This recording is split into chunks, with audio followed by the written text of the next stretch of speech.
All right, I think we're good to go. Thank you.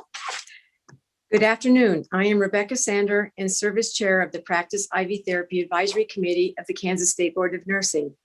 I ask the members of the Practice IV Therapy Advisory Committee to respond to a roll call to show their presence at this open meeting being held remotely by Zoom on YouTube.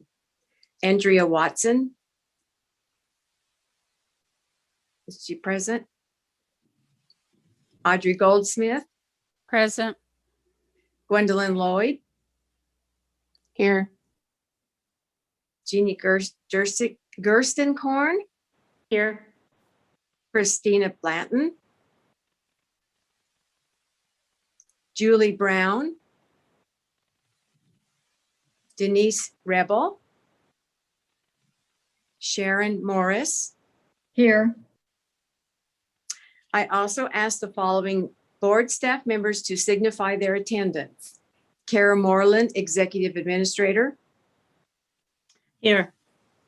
Linda Davies, Practice Specialist. Here. Chelsea Stevenson, Education Specialist. Present. Victoria Bond, Administrative Specialist. Present.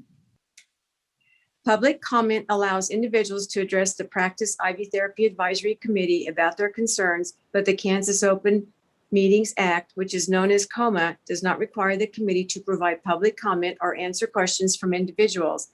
Public comment will not be taken today because there is the possibility that the connection for this remote meeting may be lost over time, and the time for the meeting may not allow everyone who is present to comment. Additionally, we will not know what comments an individual may make, and we would want to provide notice to the public of our intent to discuss a particular matter so that the public may listen and observe our discussion. Because we are conducting this public meeting remotely by Zoom and YouTube, I state for the record the following information. On March the 8th, 2021, the board sent notice of the meeting for the Practice IV Therapy Advisory Committee to all individuals who have requested notice of the committee's meetings. Additionally, the notice and agenda were posted on the board's website, ksbn.kansas.gov. You may obtain a copy of the notice and agenda at the website or by sending an email to karamoreland@ks.gov with the subject line request for the agenda, and the board staff will send it to you. The notice contains the internet links to access the meeting by Zoom and YouTube. The notice also contains the Zoom telephone number to attend this meeting by telephone call. Each of these electronic mediums allows the public to attend this meeting free of charge. The notice also advises individuals to contact the board's office at 785-296-2967 if they experience any technical issues during the meeting. The state of Kansas emergency due to the COVID-19 pandemic, as declared by Governor Kelly and extended by the Kansas legislature, will expire on March the 31st, 2021. Because the requirements of COMA are not suspended, we will be conducting this meeting pursuant to COMA and KAR 16-20-1 concerning compliance with the COMA during an emergency declaration. The only mediums for interactive communication offered for this meeting are the connections by Zoom and YouTube as previously stated. Each member of the committee, board staff, or presenter shall state the person's name and title each time the person speaks or votes, as the case may be. Each participant to this meeting shall ensure microphones, phones, or other electronic devices are on mute when the participant is not speaking. Each motion will be clearly stated before the committee votes, and the chair will announce the results of the final vote. A statement or motion will clearly identify and authorize the delegation, each member of the committee or staff who will be permitted to sign any document on behalf of the board. The meeting is being recorded, and the recording will be posted to the board's website. The committee has the following items listed on its agenda: call to order, review on-site packet, additions or revisions of the agenda, announcements, approval of minutes for the meetings held in September 2020, complaints or concerns, practice, IV therapy, agenda for committee meeting March 2021, adjournment. Although the agenda does not include an executive session, if the committee elects to exercise the option to go into executive session, the committee will follow this process. First, the the board will be in an open session before going into an executive session. Then a motion will be made and seconded. Pursuant to KSA 74-4319B, the motion must contain the statement of justification for closure, the subjects to be discussed, and the time and place that the open meeting will resume. If a motion for executive session passes, public will be excluded from this portion of the meeting, as the executive session will be conducted by electronic means that will not be made available to the public. The board members will return to the open meeting after the executive session.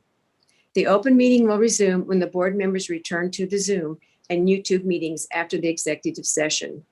The complete motion for an executive session will be recorded in the minutes. The meeting is now called to order, and the committee will now consider the next item on its agenda. Okay.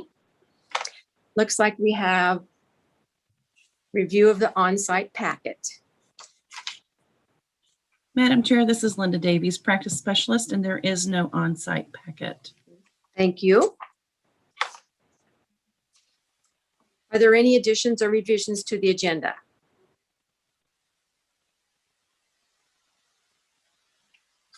Okay, hearing none. Are there any announcements today? Madam Chair, this is Carol, and I do have an announcement. Audrey has so graciously said that she would be vice chair of this committee. We really appreciate that because we were without a vice chair. So she will be observing today, and she will do a great job. So thank you so Great. much for doing that. That's great. Thank you, Audrey. Approval of the minutes for December the 8th, 2020.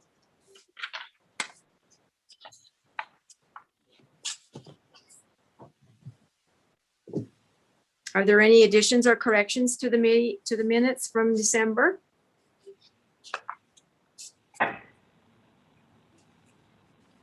Hearing none, do I have a motion for approval?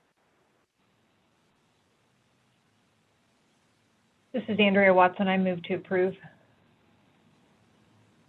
Thank you, Andrea. Is there a second to that motion? This is Adri Goldsmith, board member. I second. Thank you, Andrea. It has been moved and seconded. Any discussion, any further discussion? All those in favor of approval of the minutes say aye. Aye. Aye. Any opposed, nay?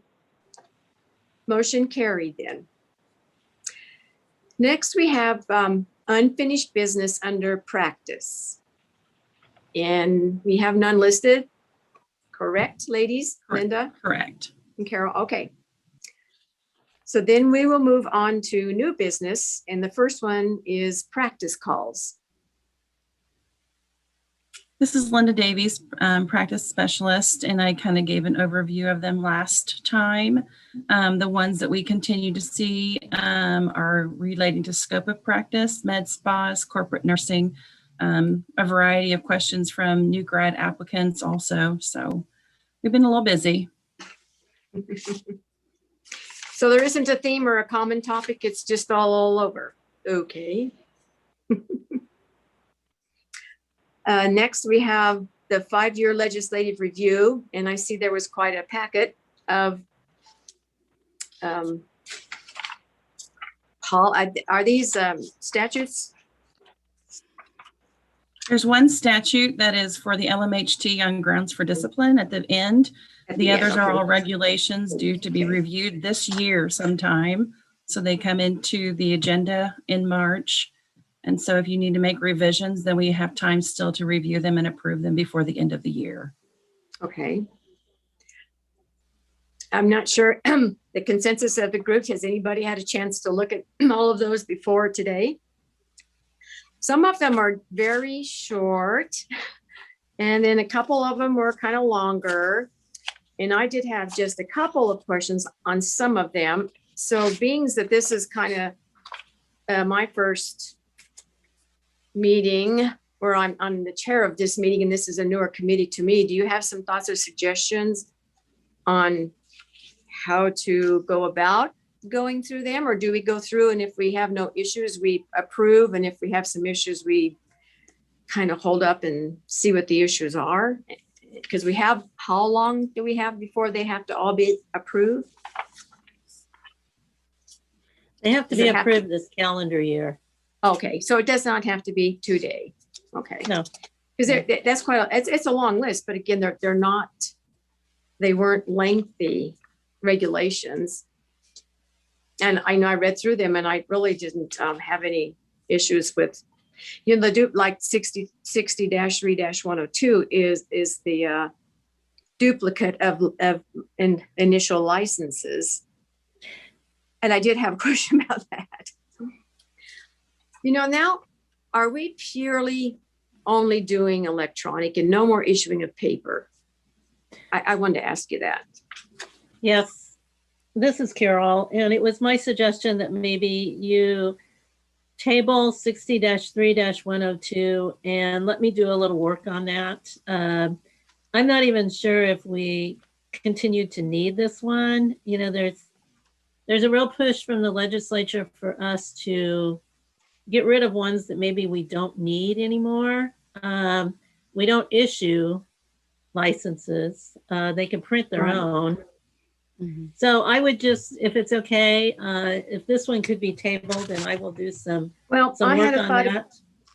thought about that, and I think that's a great idea. And also, what about 60-7-102, duplicate of initial license? Is that? If it's another Oh, wait a duplicate, minute. yeah. Yeah, never mind. I have 2 copies of the same one for some reason. Well, one is related to mental health technicians and the other. Oh, is that what it registered is? nurse, I Is think. that what it Yes, is? They're not duplicates. Yeah, I noticed some of them must have been mental health from the mental health side of this and not the nursing. And I'm so focused on nursing. So would that be the same situation with mental health, or are they awarded paper? No, it should be the same. So is that Okay. 60-7-102? Yeah. These don't have titles on them. So, Okay. okay, I can look at that one too. Okay. I'll take care of those two. That answers a couple of my questions. Okay. I will Okay. bring those 2 back. Okay. Then some of these others too, like the change of name, it seems like that policy is got to happen within 30 days. It references a statute. And so I just didn't see that there was any need for tweaking 60-3-103 change of name. And those of you on the committee, please pipe up if you want to go through the packet and bring these up. It's a change of name.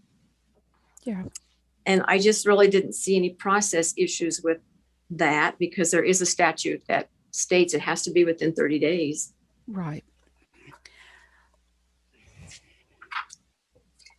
Then the 60-7-104 is the next one, and that was the reinstatement of a license. And it pretty much is a pretty black and white, simple, kind of a policy.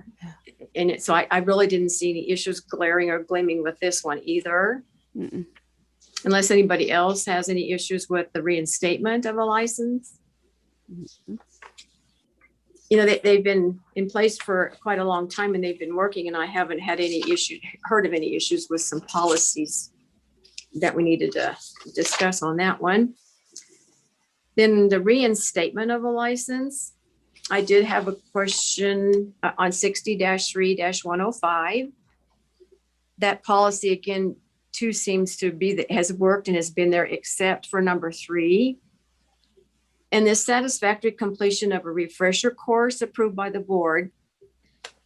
Now, Carol, is there only one in the state of Kansas, our state, that offers a refresher course for somebody that wants to come back into nursing? I don't know without having the list in front of me. It's on our website. However, it doesn't have to be in Kansas. I mean, so it we could be have anywhere. some of them. Oh yeah.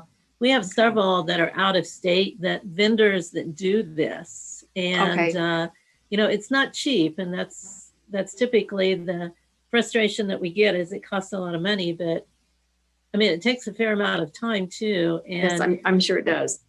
our regulations about what has to be contained in it are a little bit more than some other states. So but there's more than just one choice for them for the Okay, most part. that's what I was wondering, I if think. they were rather locked in, because I know there's not a lot of schools that are offering that anymore, like it used to be. There were schools No. that offered that. No. Okay.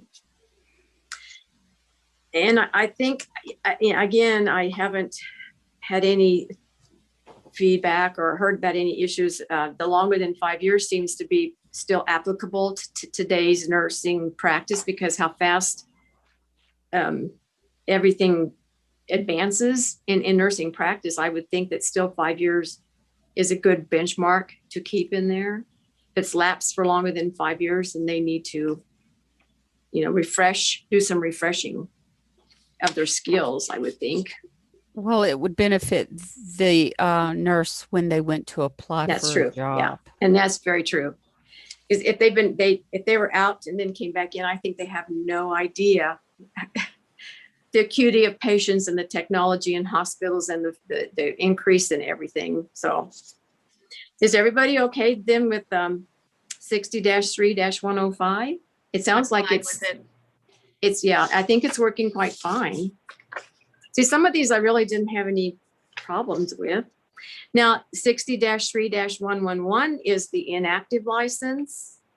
And it's just the process for getting that reinstated. And it seemed like it was okay. And it was, I didn't see any problem with that one.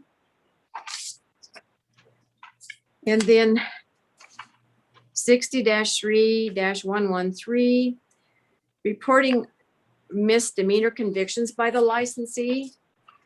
And I did really look at this and ponder, because being chair of the investigative committee, I was trying to decide if there was any issues we've had from approving newly licensed grads, or somebody that's active license. And I think the list is still thorough, and we don't have to update by adding anything. I'm pretty comfortable with the list of misdemeanor examples.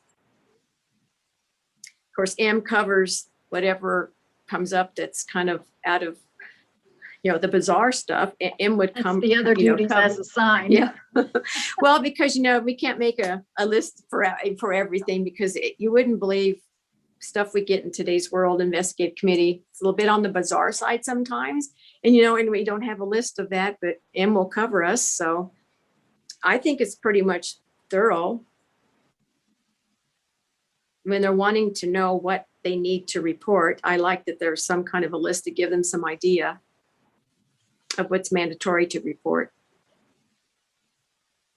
So I was okay with that too. Is anybody got any other thoughts about 60-3-113? Is this a list that comes out of misdemeanor law Isn't there a statute, Carol, of this? that you would call deceit and dishonesty and falsification and fraud? It's like it's all one thing, but I figured it must be found somewhere in a legal definition. And so I just wondered. Well, the statutes that this comes out of are listed there at the bottom that are authorizing us. Right. I thought Okay. I don't have those in front of me at the moment. sorry. they're splattered throughout the Nurse Practice Act. Okay, I mean, they're in there. not a problem. The problem is that they're not familiar with the Nurse Practice Act. That's the problem. Whether you're a new grad or you're an old grad, they're just not that familiar with the Nurse Practice Act. But if you read it, they're in there everywhere. So it's quite a helpful guide. The Nurse Practice Act is very helpful guide for nurses. So now when it changes, are we talking about mental health yet on the 60-7-103? Again, is this mental health, the licensed mental health tech program? Yes. Yeah. Yeah. Now, the bottom half of this stack was more referring to the mental health tech program. So the change of name, I had a question if there's a statute that also has that. No, there's no time frame for that, is there? So we have a 30-day. Does the licensed mental health not have to have a 30-day in their reg? I'd have to pull the statute and see. I don't know off the top of my head. I mean, I can check on that and bring that back. Okay. I was just asking, I was just curious because I noticed on the registered, the licensed nurse side we do, but on the licensed mental health, we don't have a time frame. The LMHT ones don't always mimic nursing in several things, education Well, I and know, everything but else. when people change their name, it's hard to find them and track them down. It just takes longer to find I them. would think that you would want to have a time frame in which they should submit their change of name. Yeah, the problem will be is if it's not in statute, then we can't put it in Okay. regulation. Probably. Okay, that's very true. So That's very true. I can check on that and bring that back next time. Well, the thing is you don't have to legally change your name. Well, that's true. Yeah. Mhm. That's very true. You can keep the same one. Yeah. Okay, then here it is. Then the 60-7-106 is the code of conduct around professional conduct. And again, I on the nursing side, that's one of the statutes that we are looking at to update through the investigative committee. Our committee is working on that. A task force is kind of, reading it and updating it, because the problem with some of these regulations, well, this was current, so this one's 2016, but the nursing one is kind of pretty old. So we're looking at updates. So I was going to throw this out and see if we needed to really wait on this and hold on this, and people really, just read it over very thoroughly and just make sure that the code of unprofessional conduct is still, appropriate and reflective of 2021 instead of just cruising through here and blindly approving. And then we have issues that crop up, after the fact, after they're proven. If they approved and we blankly approved them and really didn't read them closely, and then something comes up and we have an issue because our hands are tied. And So is this related to, again, the mental health technician? Yes, it is. correct? This is the mental health one, licensed mental health one, not the nursing one. Yeah. And, I'm not really knowledgeable with their curriculum. I have had exposure to their curriculum as an educator. I've had exposure to their workers because being from Hayes, and we have students in Larned State. So I have, been around the licensed mental health tech worker, but I just really want to educate myself a little bit more on their duties and responsibilities, because I'm just not from that discipline. Unless anybody else is on the committee here that's quite more familiar, that would like to, kind of help make sure that we're not blindly approving something that we're not even really familiar with, because it is an unprofessional conduct regulation that really holds water in the investigative committee if something would occur. And we can't, we have to use the regulations and the statutes to measure, to evaluate their cases. So we really like the policies and procedures to be current. Same way goes with 65-4209, and that is grounds for disciplinary actions, proceedings, that kind of stuff. And it's a pretty important regulation. Or is this a statute, Carol? Is that one a statute you said? 65-4209 is a statute. So Yeah, see? it would take legislative action to change that. Wow. Well, it's a good thing that, it was looked at in 2011, so that's better than 1975. Some of these things are last looked at pretty long time ago. So it's pretty, it's pretty current as far as the last approval date was 2011. So it may be okay.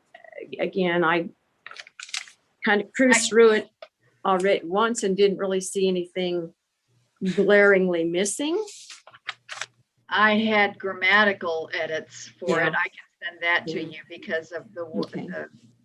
just the way it's written. It was not when you look Okay. at the sub point number 3, it doesn't go with the sentence, so I had my edits that I found to it were not so much substance as just the writing itself. Well, just FYI, everyone, this is a statute, so we cannot change it. Only the legislature is the only one who can change it. And it's It's not like regulations where we can do revisions and work on our end. This would actually have to go across the street, go through a revisor, be heard, all of that. So just kind of bear that in mind. And to speak for the grammar stuff, this would have went through somebody for grammar from the get-go, because they don't get anything over there without going through. So yeah, that's why I was kind of surprised, but it may be that they worded it the way they did for a reason. So, and it's certainly not worth the effort to revise it to change something to an is. So are we good to go ahead and be okay with 65-4209? Because I didn't see anything unless anybody else did. Or if you would prefer to bring them back the next meeting, because we don't have to do all of these today. We can take the time to look at them more carefully. Although, like Carol just alluded to, that the statute would take quite a long time to make changes and get it passed and come back, and it's a long process. yeah, very long, Yeah, very, very long is a good word to describe that. painful. Painful? Okay. Well, we pulled out 60-3102 and 60-7-102. And I would like to please pull out the unprofessional conduct, because that's something that we can edit, right, Carol, with ourselves within the committee, and not have to worry about the legislators passing it. And I think I was also gonna come back with 60-7-103. The change of name for the LMHT, you asked if there wasn't a 30-day, so I'm gonna do some research on that. Okay, So yeah, you're right. there You're were right. 3 that I'm bringing back, You're right. whatever And then- everybody else wants to do, but Can we bring the code of conduct back next time too, then, and make sure everybody's read it? This is Andrea. I have a question just on 60-7-106. Are you, in review of the unprofessional conduct, were you feeling that was there something in particular about it that you were, not satisfied with it, or you just want more time to review? It seems like we're seeing more diversion of just not meds, and to just be specific about a certain, we see property, we're seeing more property, medical supplies, just bizarre stuff that's happening in today's world. And if you don't have a regulation that kind of addresses that, then kind of we can't do much about that. So I don't know. And even colleagues and coworkers, all these ones address just the licensees. But if they did something to a coworker, or it's kind of communication, and there's verbal and communication and all kinds of things that might cause an issue, and not just to the the licensee, but it could be around them. So I don't know. I just really wanted to make sure that everybody, if you could think, all things have been covered when it comes to unprofessional conduct. So you're thinking not just towards the patient, but towards Right. others? An environment, 'cause we've had people, they were stealing. From the employee. I mean, it's just stuff like that. It doesn't happen every day and every week, but when it does happen and occur, syringes and dress, I mean, you could name it. If they steal it from their employer, that's really unprofessional conduct. Now that's covered under the nursing regulations, correct? And you're thinking it's not covered under the mental health one? Yeah. Well, that's why we're looking at the That's why you're nursing looking too. at it. And I'm just Gotcha. bringing that up. I mean, not just, Yes, I see what you're saying. yeah. Now, yeah, we're having to update the nursing one. You're right, because the nursing one hasn't been updated for quite a long time. And so we're just putting a kind of broadening it a little bit instead of just focusing on the little licensee, because they're doing a lot of things, not just to themselves too. So Hey, does it apply to this one? Does it not? Madam Chair? Yeah. This is Carol, and perhaps someone could take this and compare it to the nursing one and then report back maybe what differences there are or something like that. Just report back to the committee. I could do that, Carol, because that's exactly what I thought when I was reading it. I thought, this is very interesting because we're doing the nursing one now, and here's the LMHTs coming up. And I was just wondering what the differences would be in the two documents. And I could do that and bring to the group here the changes that we made on the nursing side and see what the group, show them what it might look like if we edited the licensed mental health text on professional conduct. Madam Chair, this is Linda, practice specialist, and I think that would be a good idea. Okay. We're reviewing the statutes and regs for the disciplinary side for investigative, and if there is a violation to statutes or regs, even for an LMHT, the case is opened and it comes to the investigative committee to review. So we need to have a consistent process, and it needs to be as mirrored as possible between statutes and regs. So I would be willing to work with you Great. with Thank you. this. That would be fine. Thank you. Well, thank you. I do appreciate that. Well, we did put a little dent in our long list here. If everybody was okay with 60-3-103, 60-3-105, 60-3-111, 60-3113, 60-7104, and 60-7108. Those are the ones that I didn't hear any issues with them.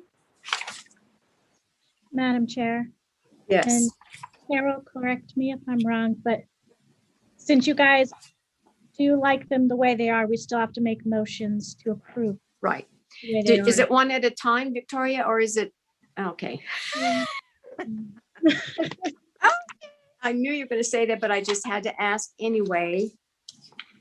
And let me make sure that I have all of them here that we thought that I didn't hear any suggestions that we need to fix them in 104 and 108.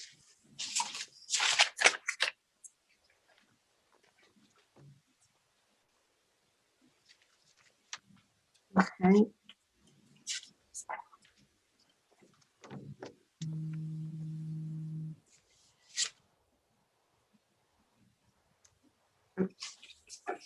I have so many papers here. Let me find, where's my 104? We talked about that one.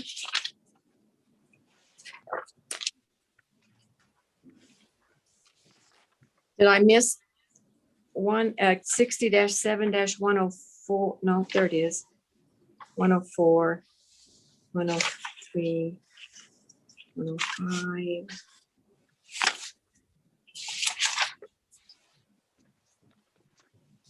Victoria, were you able to keep track of us? Good. She may have them. Yeah, she may have some. I had them all in a row, and then what I did, I just reshuffled them all now. Let me get back organized. I had them all in a row. Okay, now I got them. And 60-7-108. What was 60-7-108?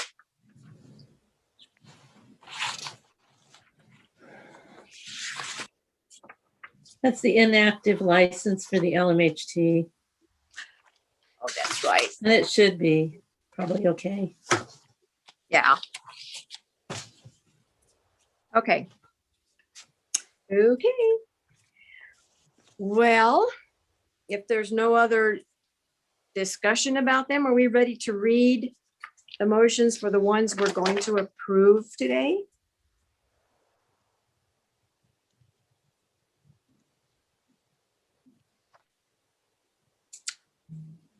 Do you have those, Victoria? The Yeah. motion? Okay. Is there a committee member who would like to make the following motion? I move to approve KAR 60-3-103 as written. This is Edry Goldsmith, board member. I make the motion. Is there a second? This is Sharon Morris, board member. I'll second. Thank you. It's been moved in second. Is there any further discussion? Hearing none. All those in favor say aye. Aye. Any opposed, say nay. Motion's passed. Is there a committee member who would like to make the following motion? I move to approve KAR 60-104 as, 60-7-104 as written. This is Gwen Lloyd. I move to approve. Is there a second to the motion? This is Edry Andrea Goldsmith. Watson, I'll second. Okay. I heard two at the same time. Was it Andrea and Adri said it at the same time? Is that right? Or we'll just give it to Ed. We'll give it to Adri. It's been moved in second. Is there any further discussion?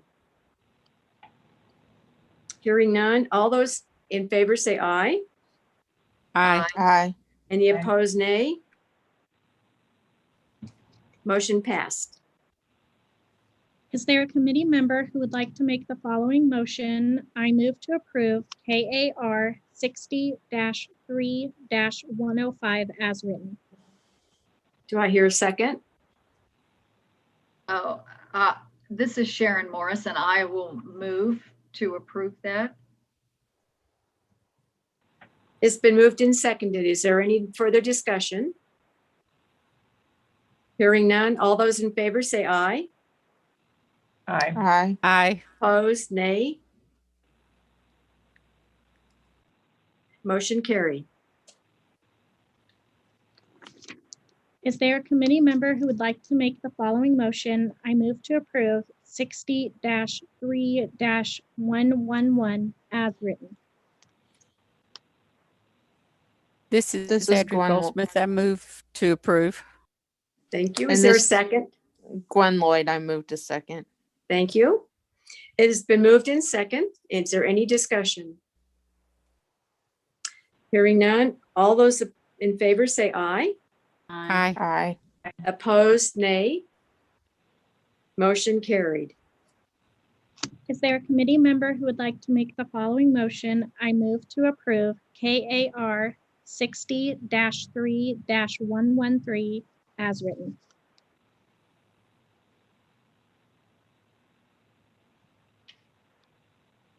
Does anybody want to make that motion? This is Gwen Lloyd. I'll move to approve. Thank you. This is Jeannie Gerstenkorn. I'll second. It has been moved in second. Is there any further discussion? Hearing none. All those in favor say aye. Aye. Aye. Opposed, nay. Motion carried.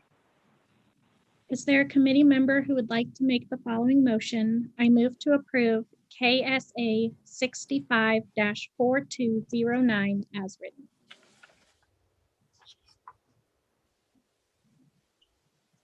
This is Anybody- Gwen Lloyd. I move to approve. Is there a second? Andrea Watson, I'll second. It has been moved and seconded. Any discussion? Hearing none. All those in favor say aye. Aye. Aye. Aye. Opposed, nay. Motion carried. Okay, and this is our last one. Is there a committee member who would like to make the motion, to make the following motion? I move to approve KAR 60-7-108 as written.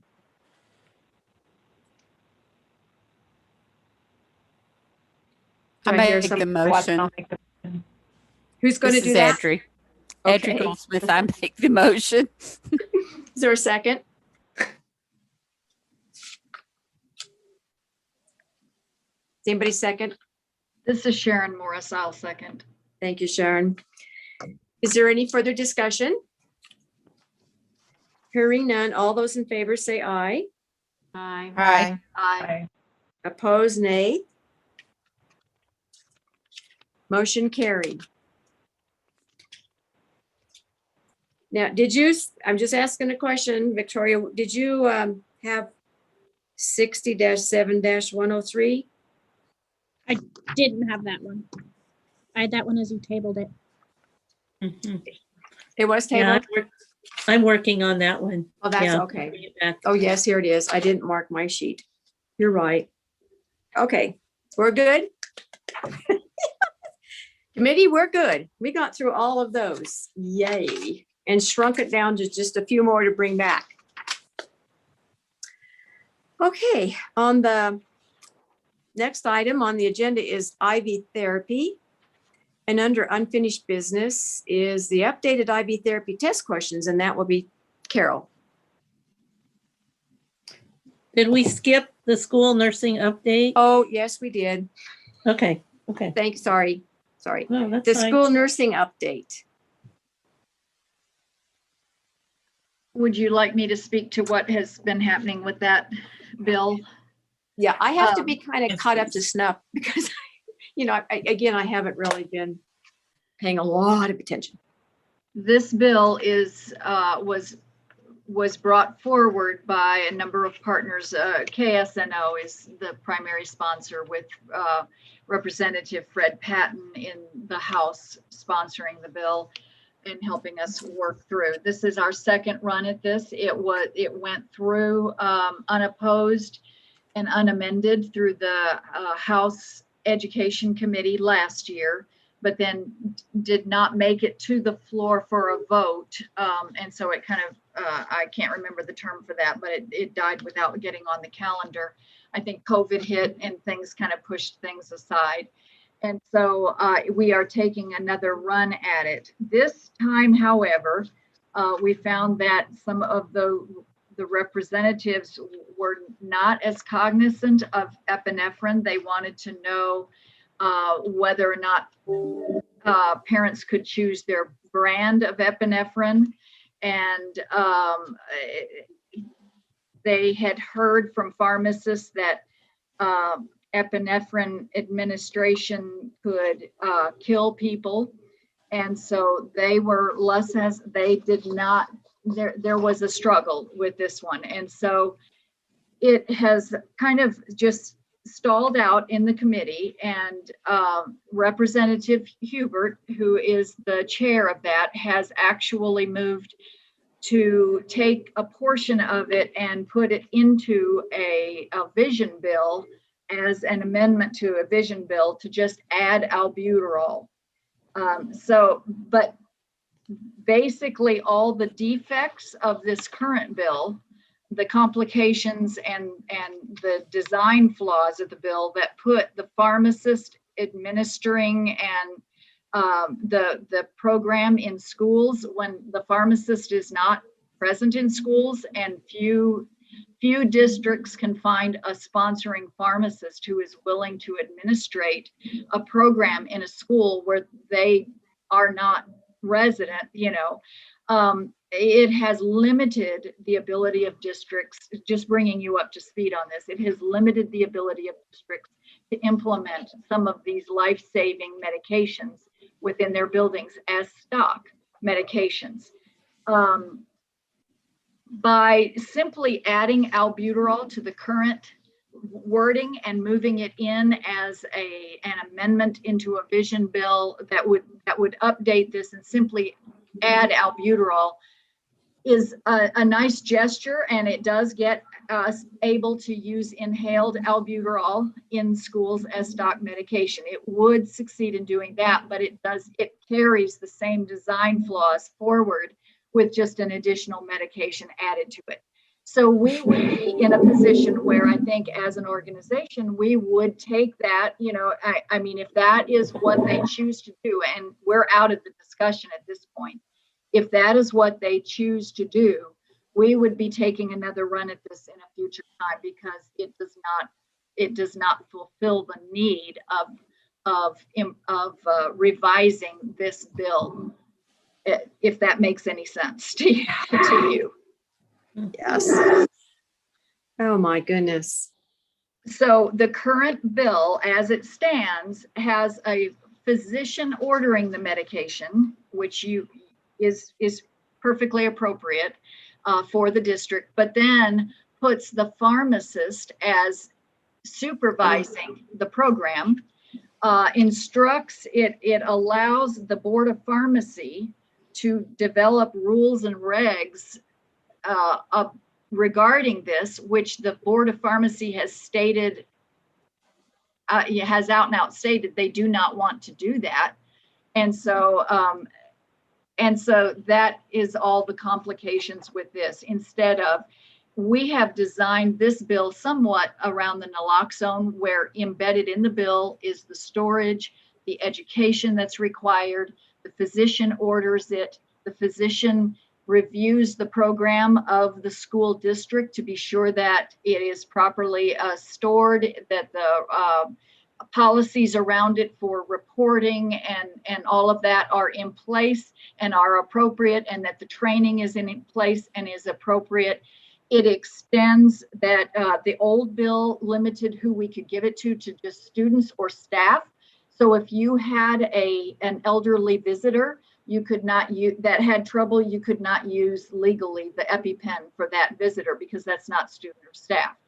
This expanded it, as Narcan is, to any individual that's on the school property. You know, if they are on school property or are attending a school event, so like one of our CBAC, you know, our athletic events, we could legally administer our stock epinephrine to any individual that had these symptoms. So if they do that, and we are drafting from KSNO, the president is drafting a letter to the chairperson of the chairman of the House Education Committee, recommending that, or just calling attention to the fact that we appreciate the albuterol, but it remains a flawed bill and does not address those flaws. They're addressing that to him, and we'll see how it turns out, and I'll keep you posted. How long have you been doing this? Your group? This will be our third year. We took it through. We've been working on it previously. We worked on it for a year, floated it last year, and just sailed through. Everybody seemed to understand, and several of the members of the committee had family members who had severe allergy, and so they totally were understanding of the use of epinephrine. And then it stalled, and so now we were reintroducing it, thinking it would go through again as it was. We have already collaborated with the Board of Pharmacy, the State Board of Nursing. You've been on board with this. The Kansas Association of School Boards. You know, we have so many partners that have weighed in. The Kansas Medical Society. Everybody has had their word in this and has tweaked their pieces of it so that it is like hyped. You know, they did not like the fact that this legislation removes the liability from the physician who's writing the order. They did not like the fact that liability protection was given to the physician and the school district. So. Wow. And yes, that was an issue. You know, they wanted that, the board of the medical board wanted that in, and you know, school boards wanted that in. So we'll try it again if it doesn't pass, if it fails. Was there any data from other schools and other areas that had a successful save by utilizing this? Oh, Like we had tons? testimony. We had 2 representatives there. It was somewhat difficult because our Zoom, you know, you have a certain amount of limitation. You're not physically there to help respond and to visit with them afterwards or do anything like that.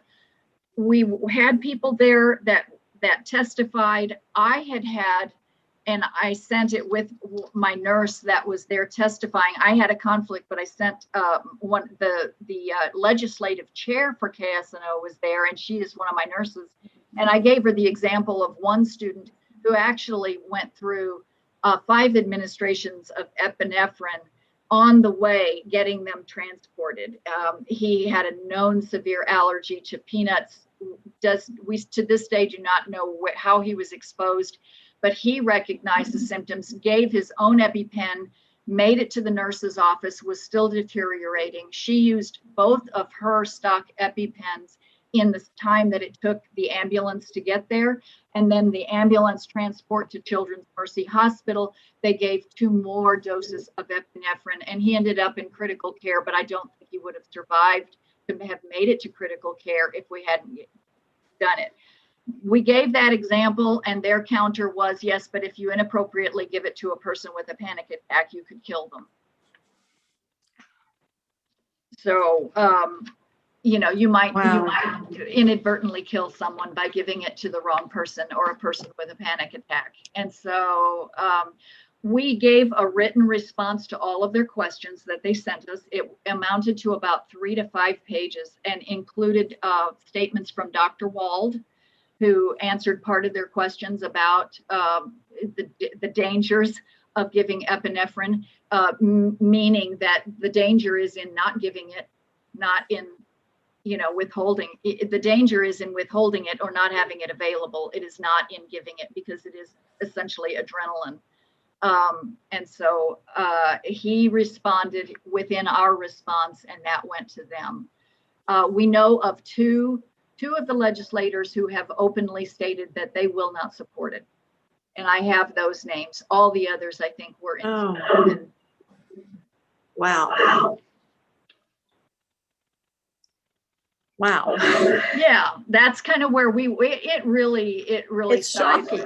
It shocked us because of the ease of the last time, and some of the questions like what brand of epinephrine can you give?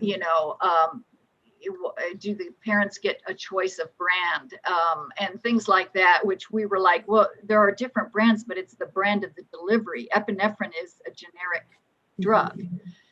So you could tell that we wondered if they had even, and so anyway.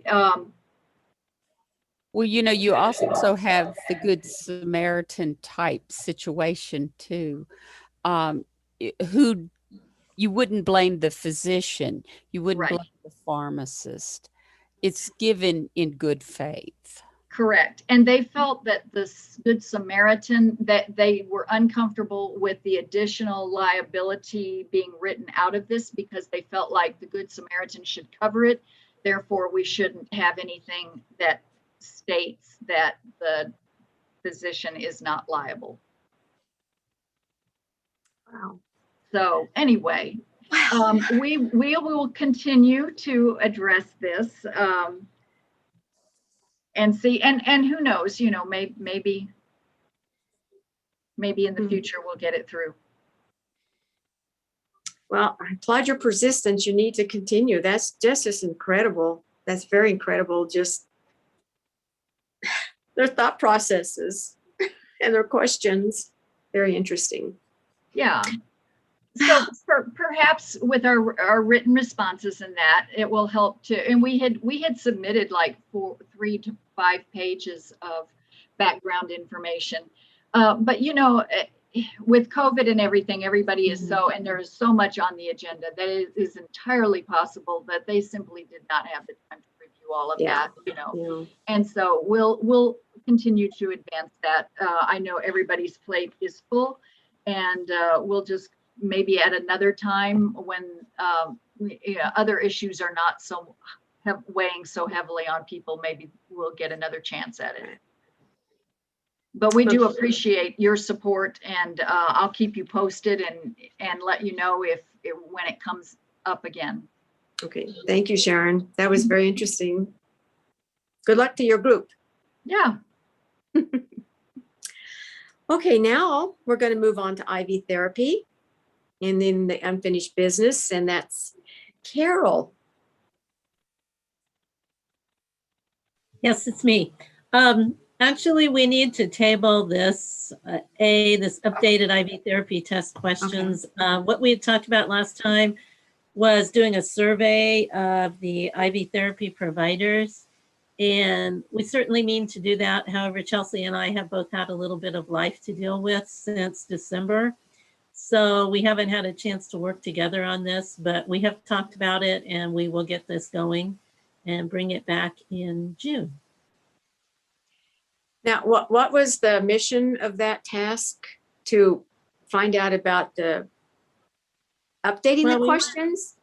We've had some feedback from some IV providers that probably the questions need to be updated. Okay. And it's true, they probably haven't been looked at for a few years.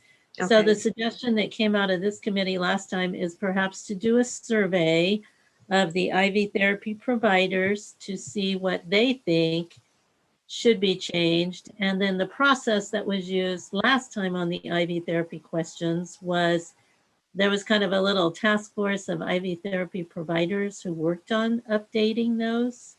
So we thought we could bring the survey results back and then have a little bit more discussion with the committee maybe in June, Okay. if that's okay. So you're wanting feedback about it, more specifically, what they're wanting. Is that what you're saying? Well, yeah, they Little- can probably tell you some questions that are not good questions, that Okay. they struggle when it comes to teaching and, evaluating somebody on it as far as a test question and all of that. Okay. So their feedback, Okay. I think, is very good. Okay, good. Now, what about the competency checklist? Right. This came up last time because I had received an email from one of the IV therapy providers, and she had been told by a student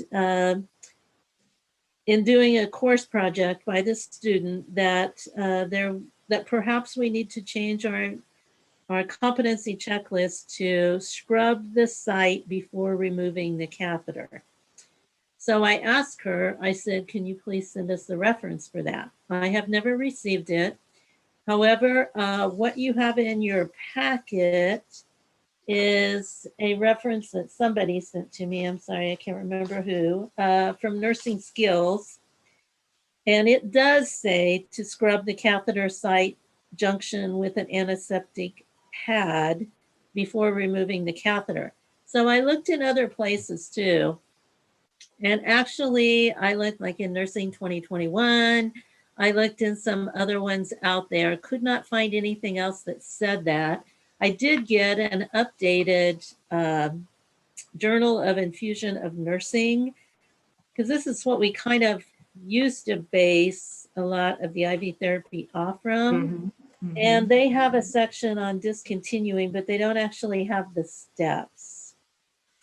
So I haven't found anything else that supports that other than that one that was sent to me. I sent it to you, and you. honestly, it would be very difficult when you peel all that off to do it, because you're gonna put that gauze on there to keep them from bleeding. You're supposed to put direct pressure. I'm not really sure how you're gonna get the alcohol there to clean it. I Very true. mean, guys, if you lift it up, it's gonna bleed. It does say you need to put a pad underneath in case it bleeds. If you lift it up, you're gonna need that pad. Yeah.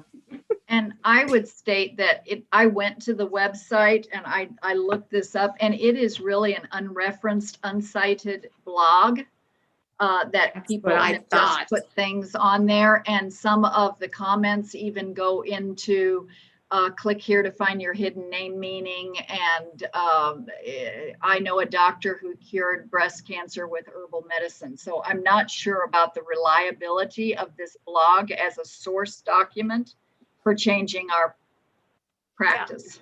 That was the only thing I could find. That was it. And I looked as well and could not find anything that supported that as well in the peer referenced, research textbook type of literature. Yeah. I kind of was wondering that when I saw that heading on that document, I wouldn't think that would be referenced. So does that mean then that the checklist is going to be okay as is? They were saying that they were missing that step? Is that what that student or whoever Well, was telling us? the student evidently did a project and found something that said that this should be done. So they brought it up to their instructor. And so then that led to the instructor emailing me and said, should this be included? And that's when I went back and said, well, you need to tell us the reference. Yeah. And that's when I brought it to the committee to see if the committee knew anything. Can't find it. So it's up to you guys. I mean, if you don't feel like it needs to be changed, then. And they never sent you anything. They did not. No. No. No.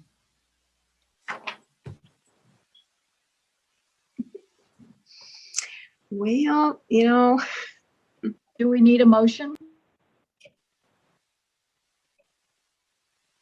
I think it could be a consensus. It just needs to show up in the minutes.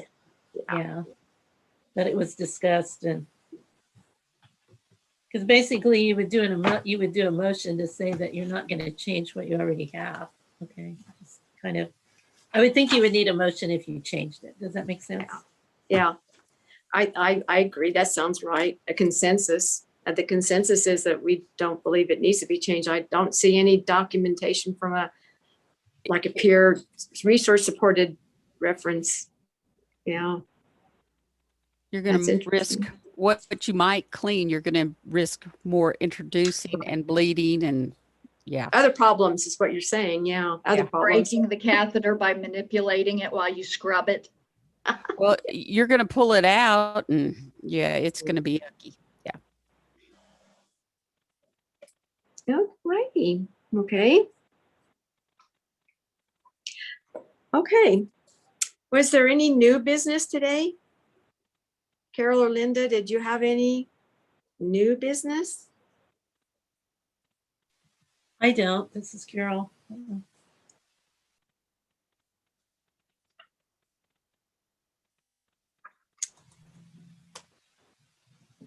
This is Linda. We didn't have any for practice. Yeah, I was going to say, I know you're having some scope of practice questions. It sounds like a whole lot.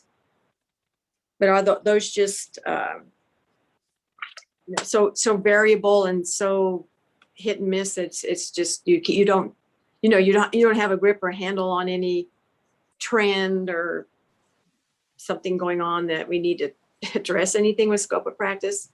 Not currently, I don't think. Okay. We've just started, everything's been paper forever. So Victoria has started logging our Oh, questions and our responses so that we can kind of at least look to see, are we seeing trends? And if so, Right. then is there education that needs to be presented and how do we present it? Work with education committee and put something on the website, work with IT, whatever needs to happen, but we'll address those things as we can kind of at least have the data first to kind of help identify what we need to Good. do. Okay.